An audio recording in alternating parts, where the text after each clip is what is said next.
ভারতবর্ষের মাটিতে চারটে খুব আকর্ষণীয় মসজিদ, খুব দামি মসজিদ। একটা মসজিদ হলো দিল্লি, যেটাকে জামা মসজিদ বলা হয়, বানিয়েছিলেন সম্রাট শাহজাহান। অযোধ্যার মাটিতে একটা মসজিদ, যে মসজিদের নাম হলো মসজিদে বাবরি, জহিরুদ্দিন মোহাম্মদ ওরফে বাবর 52 একর সম্পত্তির উপর বানিয়েছিলেন মসজিদ। মুর্শিদাবাদের মাটিতে বেঙ্গলে 8 বিঘা জায়গার উপর 34 নম্বর জাতীয় সড়কের ধারে একটা মসজিদ বানিয়েছিলেন। মসজিদের নাম হলো মসজিদে কাটরা, বানিয়েছিলেন মুর্শিদ কুলি খান। মালদাহার মাটিতে গাজল থানা 34 নম্বর জাতীয় সড়কের ধারে 9 ফুট উঁচু 12 বিঘা জায়গার উপরে একটা মসজিদ বানিয়েছিলেন। মসজিদের নাম হলো মসজিদে আদিনা। এই চারটে মসজিদ ঐতিহাসিক পূর্ণ মসজিদ। তার মধ্যে কাটরা আবাদ হয় না, আদিনা আবাদ হয় না, আর বাবরিও আবাদ হয় না। শুধু আবাদ হয় কোনটা? দিল্লির জামে মসজিদটা। ভাইরা আমার, আমরা ভারতবর্ষে বাস করি তাই আমরা ভারতী, আমরা বাংলা ভাষায় কথা বলি তাই আমরা বাঙালি, আমরা হিন্দুস্তানে বাস করি তাই আমরা হিন্দুস্তানি। এগুলো আমাদের সঠিক পরিচয় নয়। আমাদের সঠিক পরিচয় হলো আমরা ভারতবর্ষের নাগরিক, মুসলিম সম্প্রদায়ের মানুষ। এটাই হলো আমাদের প্রকৃত পরিচয়। ভারতের সংবিধানে 42 সালে ভারতে একজোটে আন্দোলন হয়েছিল। হিন্দু, মুসলিম, ইহুদি, নাসারা সবাই মিলে। আন্দোলনের প্রেক্ষাপটে ইংরেজ তুমি হটো। সেই আন্দোলনে 42 সাল থেকে শুরু হয়ে 47 সালে সাকসেসফুল হয়। সে সময় সংবিধান লেখা হয়েছিল জাতি ধর্ম নির্বিশেষে সবার সমান অধিকার। সবার যদি সমান অধিকার এটা সংবিধান, তাহলে ভারতবর্ষের মাটিতে মুসলমানের নামে বারবার কেন তিরস্কারের বন্যা আসছে? একবার বলছে নেড়ে ভারত থেকে দেব তেড়ে, আরেকবার বলতেছে কি আতঙ্কবাদ, আরেকবার বলছে দাড়ি ধরে মারবো টান চলে যাবি পাকিস্তান, আরেকবার বলছে এনআরসি করব। মুসলমানকে তাড়াবো বলে মুসলমানদের কোরআন শরীফকে ছিঁড়ে দেশলাই কাঠি মেরে পুড়িয়ে দিল। দেখলো মুসলমানদের সাড়া জাগে কিনা। মুসলমানরা নীরবে সহ্য করলো। মুসলমানদের মসজিদ ভেঙে মন্দিরের পরিকল্পনা করলো। মুসলমানরা নীরবে সহ্য করলো। মুসলমানদেরকে বলো লাদেন চাচা, উগ্রপন্থী, আতঙ্কবাদ, মুসলমান নীরবে সহ্য করলো। কিন্তু এই বছরে ভারতের মাটিতে উস্কানিমূলক নবীর বিরুদ্ধে একটা গাল দেওয়া হলো, নবীর চরিত্রকে কটাক্ষ করা হলো, নবীর চরিত্রে গালি দিল। যেমনি গাল দিয়েছে সারা পৃথিবী চিল্লে উঠেছে। মিশর, তুরস্ক, পারস্ক, Iraq, Iran, Tehran, Pakistan, India তো উঠবেই। চিল্লে সবাই উঠেছে। আমাদের নবীর নামে গালি দেওয়া হলো কেন? জবাব চাই, জবাব দাও। বিশ্বের বহু জায়গায় মিছিল আন্দোলন করা হয়েছিল। হয়েছিল কি হয়নি? ভারত সরকার দেখলো না রে, এরা সত্যিই নবীকে ভালোবাসে, আমরা নবী দেখি নাই, নবীর সাহাবীও দেখি নাই। আমরা নবী আছে, নবীর প্রতি বিশ্বাস করেছি কিতাব কোরআন দেখে। নবী এসেছিলেন, তিনি আমাদের পথের প্রতীক। আমাদের জন্য আল্লাহ দুটো জিনিস দিয়েছেন, একটা নবী আর একটা কিতাব। আমরা দুটো জিনিস পেয়েছি, একটা সুন্নতে রাসূলুল্লাহ আর একটা কালামুল্লাহ। জোরে বলুন নারায়ে তাকবীর। কিন্তু তারা আজ হিসাব করে দেখলো না, ভারত তুমি কার? ইতিহাসের পাতায় যদি লক্ষ্য করে আপনি দেখতে পাবেন ভারত তুমি কার। হাওড়া থেকে পাঞ্জাব পর্যন্ত রাস্তা যিনি বানিয়েছিলেন, কোন হিন্দুর বাচ্চা নয়, খ্রিস্টানের নয়, মুসলমানের বাচ্চা, যার নাম ছিল সম্রাট শের শাহ। তিনি 1 কিলোমিটার অন্তর পেশাবখানা, পায়খানা, টয়লেট, হামামখানা বানালেন। মুসলমানরা যাতে ঠান্ডায় ঠান্ডায় যায়, 8 সারি করে রাস্তার চতুর্দিকে তিনি গাছ বানালেন, লাগালেন, যাতে মুসলমানদের গায়ে রোদ না লাগে। তাহলে বলো, হাওড়া থেকে পাঞ্জাব পর্যন্ত যে রোড বানিয়েছিলেন সোজা, সেই রোডের মালিককে, যার নাম ছিল শের শাহ। ভাইরা আমার, বন্ধুরা আমার, আজও পর্যন্ত সেই রোডটা রয়ে গেছে, শের শাহী রোড। এখন আর বলতে পারে না, নাম দিয়েছে GT রোড, জ্ঞান টোল রোড। ভাইরা আমার, বন্ধুরা আমার, আগিয়ে চলুন। ভারতের সরজমিনে মুসলমানদের বানানো একটি ঘর, ঘরটার নাম হলো তাজমহল। 20,000 মিস্ত্রি 22 বছর ধরে বানিয়েছিলেন তাজমহল। যে তাজমহলের টিকিট এখন হলো 50 টাকা প্রতিদিন। 8 থেকে 9 লক্ষ লোক টিকিট কাটে তাজমহল দেখতে। সরকারের আয় কত হয় জানে? যেখান থেকে এখন ইনকাম হয় মাসে 8 কোটি টাকা। মাসে 8 কোটি হলে 12 মাসে কত কোটি টাকা হয়? যোগ দিয়ে দেখেন, কার টাকাতে চেটে খাচ্ছ, জিভ নাড়ছ, আর তাদেরকে বলছো নেড়ে ভারত থেকে দেব তেড়ে। জোরে বলুন নারায়ে তাকবীর।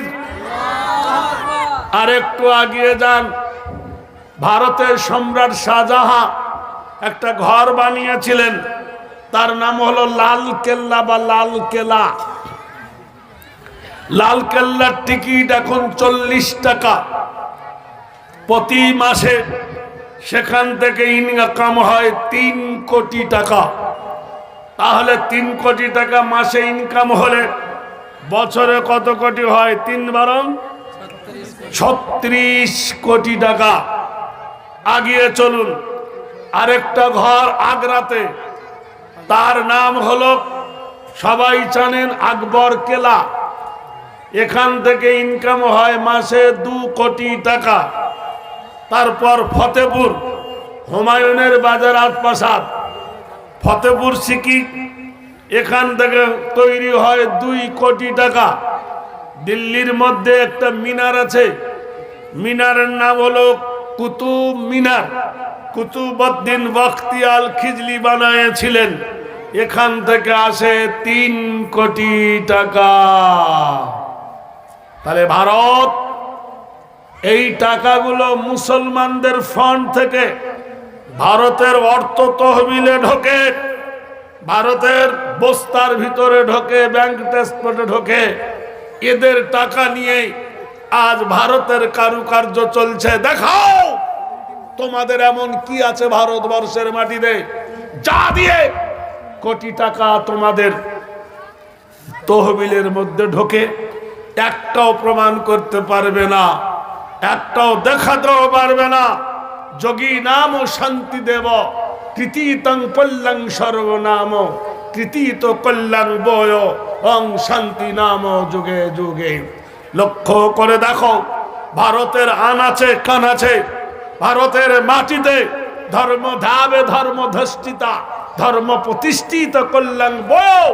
ভারতের মাটিতে যত ধর্মগার আছে, ভারতের মাটিতে যত কিতাবখানা আছে, ভারতের মাটিতে যত শিক্ষা কেন্দ্র আছে, যেখানে সরকার 4 আনা পয়সা দেয় না, সরকার 10 নয়া পয়সা দেয় না, সেই সংস্থানগুলো কি?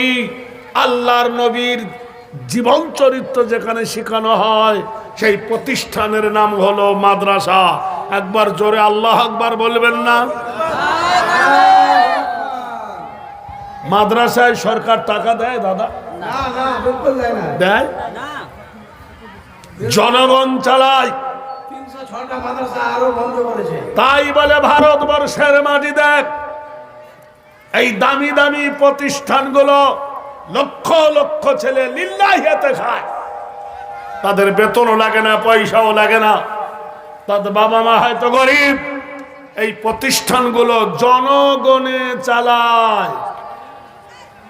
শুধু তাই নয়, ভারতবর্ষের মাটিতে ইতিহাসের পাতায় আমরা দেখেছি, যে কোনো ওয়াকফ স্টেটের আন্ডারে, সেখানে ভারতবর্ষের মসজিদের সংখ্যা কত? খবর নিয়ে দেখেন, প্রায় ভারতবর্ষে 40 লক্ষ মসজিদ রয়েছে। এই মসজিদগুলো সরকার বানায়নি, এই মসজিদগুলো পাবলিকে বানিয়েছে। বলুন সুবহানাল্লাহ। কোন খাস জায়গায় বানায় নাই, কারোর বাপের জায়গার ওপর বানায় নাই। মুসলমান সম্পত্তি কিনে, দিক নির্ণয় করে, পশ্চিম পূর্ব ঠিক করে, উত্তর দক্ষিণ সোজা করে মুসলমান মসজিদ বানিয়েছেন। আর নামাজ পড়ার জন্য নামাজ ঘর, উক্তিয়া মসজিদ কত আছে তা আল্লাহই ভালো জানে। সত্য না? ছোট ঘর উক্তিয়া আছে না? ভাইরা আমার, বন্ধুরা আমার, তাহলে বলো আমরা কি দোষ তোমাদের করেছি? তোমরা নবীর নামে গালি দিচ্ছ। ভারতবর্ষের মাটিতে আমরা যদি তোমাদের ইতিহাস খুলি, রসগোল্লা যেমন মাটির ওপর আছাড় মারলে ছিটরে ঠিকরে হয়ে যাবে, কাঁচের শিশিটা যেমন মারলে খান খান হয়ে যাবে, তোমাদের ইতিহাস যদি আমরা তুলে ধরি দাঁড়াতে পারবে না। বেদের অধ্যায়ে বলা হয়েছিল, রাধাকে জিজ্ঞেস করা হলো, রাধা তোমার স্বামীকে? যোগীনাথ আরাধনা রাধা কৃষ্ণ দেব কল্যাণ ব্রজ নমস্তিতে বয়। রাধাকে বলা হলো, তোমার আর কৃষ্ণর দারুণ ঘটনা আছে, সত্যি করে বলো কৃষ্ণ কি তোমার স্বামী? কৃষ্ণ কি তোমার? আর তুমি কি কৃষ্ণর বিবি? রাধা পূজ্যত আরাধনা করলাম কৃষ্ণ, হৃদ দেব মন্দিরে আরাধনা পূজ্য কিত নমস্তিতে শুভ করলাম আকাঙ্ক্ষী। বলল কৃষ্ণর সাথে আমার প্রেম হয়েছে, কৃষ্ণর সঙ্গে ভালোবাসা হয়েছে, মন দিয়েছি, প্রাণ দিয়েছি, কিন্তু বিয়ে করে কি করেন? তার 12টা বাজিয়েছে বিয়ে না করে। কত জোড়াজড়ি, কত ছোড়াছড়ি। আমার কথা বলি নাই, আমরা কোন ধর্মের, ওদের কেতাব বলছে। কথা বুঝেন কেন? একটু আগিয়ে বসতে ভয় লাগছে? আয় না, আরে লীলা কৃষ্ণ শোনাবো, চলে হয়। চলে আসেন, একটু আগিয়ে আসেন।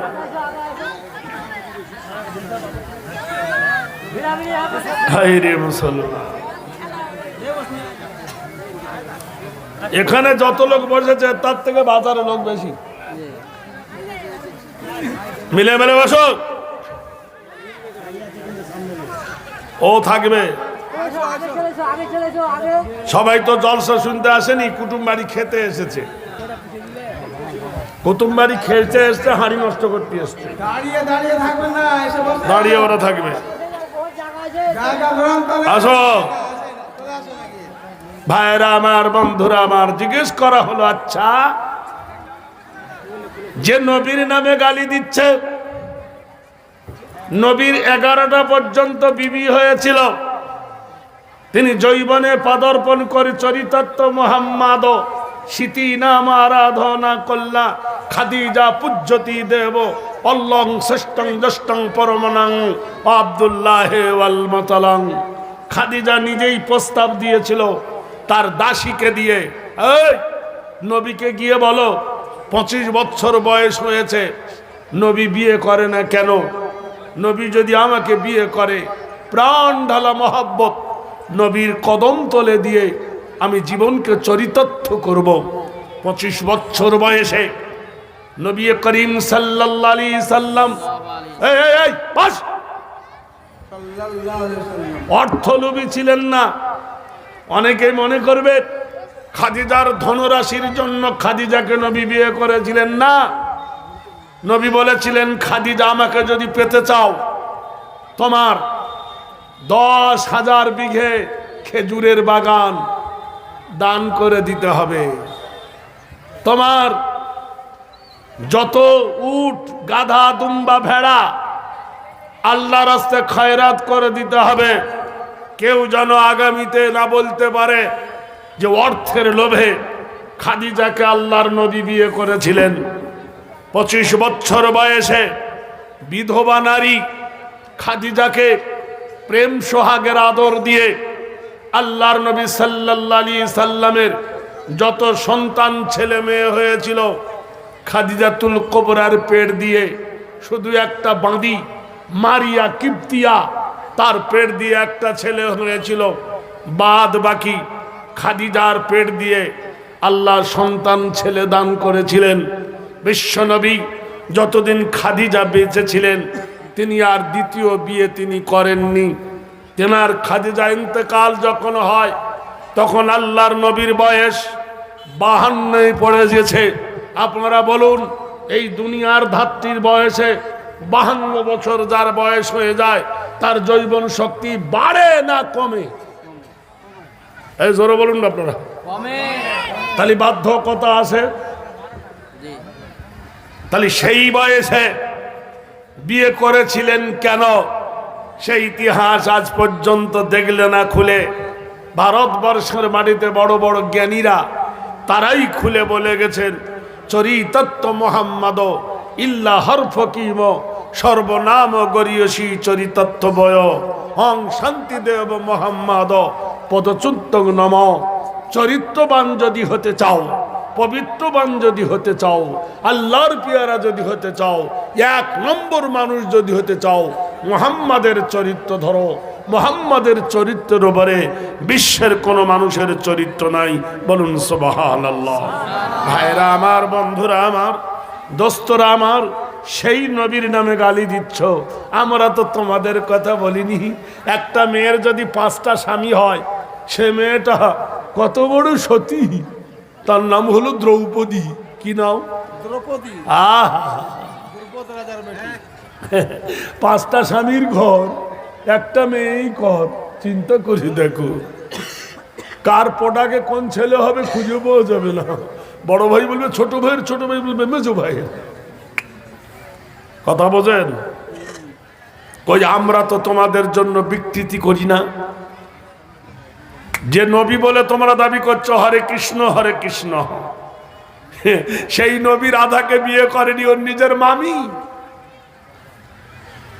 নিজের মামিকে নিয়ে প্রেম খেলা খেললো ভাগনা। তো রাধা বলল কিছু দেয়নি, একটা জিনিস দিয়েছে। তাহলে কি? যে আমাকে বলেছিল কৃষ্ণ রাধা কেউ বলবে না, রাধা কৃষ্ণই বলবে। বলুন দিদি, মজা বাগে না মজা বেলায় আগে? আরে ভাই, সুবহানাল্লাহ। এ ভাই, আজকের দিনে আমরা এটাই বুঝি না, রাধা কৃষ্ণ বলবে না, কৃষ্ণ রাধা বলা উচিত ছিল। ঠিক কিনা? মজাক্কার আগে না মুয়ান্নাস আগে? এই গ্রামারে কেউ খবর নিল না। যাক ভাইরা আমার, বন্ধুরা আমার, লাইলা মজনু ওটা তো কল্পনা।